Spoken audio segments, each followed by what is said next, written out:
Ұл мен қыздың балиғат жасқа толуы деген нәрсе. Енді бұны терең кіріп айтсақ болады негізінде, алайда біз былай дейік, ұлдың да қыздың да үйленетін шаққа келуі деген сөз. Үйленуге дайын болуы. Сол балиғат жасқа жетуі деп айтсақ болады.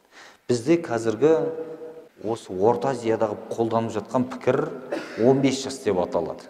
15 жасқа жеткен ұл да қыз да балиғат жасына жетті деп есептеледі. Олар жаңағы қыздан жаңағы белгі білім бесе де, ұлдан да сондай белгі білім бесе де, ол балиғат жасына жетті, оған шариғи үкімдердің баршасы жүктелетіндігі туралы. Адамның көрген түсі шын болып бұл өмірде орындалса, аян ба, әлде сәйкестік пе дейді.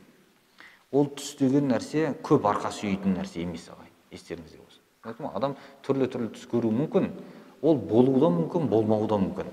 Дәлел болса да, ол сіздің өзіңізге дәлел болады. Мен түс көргеннен кейін мүмкін мынандай болатын шығар деп адам ойлануы мүмкін.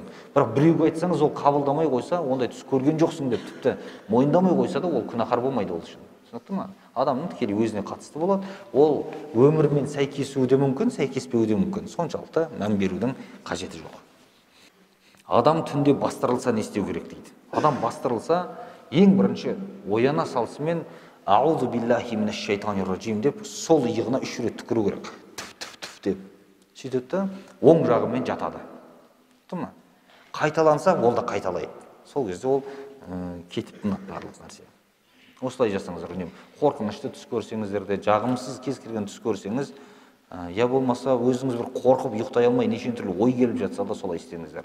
«Аузу биллахи минаш шайтанир раджим» деп сол иыққа түкіріңіздер. Мәйт көміп болған соң, ұйықтап жатқанда түске кіріп мазаласа не істеу керек дейді. Жаңағыдай жасайды тура. «Аузу биллахи минаш шайтанир раджим». Түсінікті ме? Үнемі осылай жасау керек. Сол иыққа түкірсін. Қыз баласы 11-12 жаста дүниеден өтетін болса, ол жәннаты бола ма дейді. Ол жәннаты бола ма, болмай ма білмейміз, онда ешкімге гарантия жоқ негізі. Ал бірақ негізгі үкім бойынша ол күнәға, немесе сауапты істерге араласпағандығы үшін таза болып есептеледі, иншалла жәннатқа кіреді деп айтамыз. Бірақ кесіп нақты гарантиямен ешкім сөйлей алмайды. Түсінікті ме? Ол иншалла деп.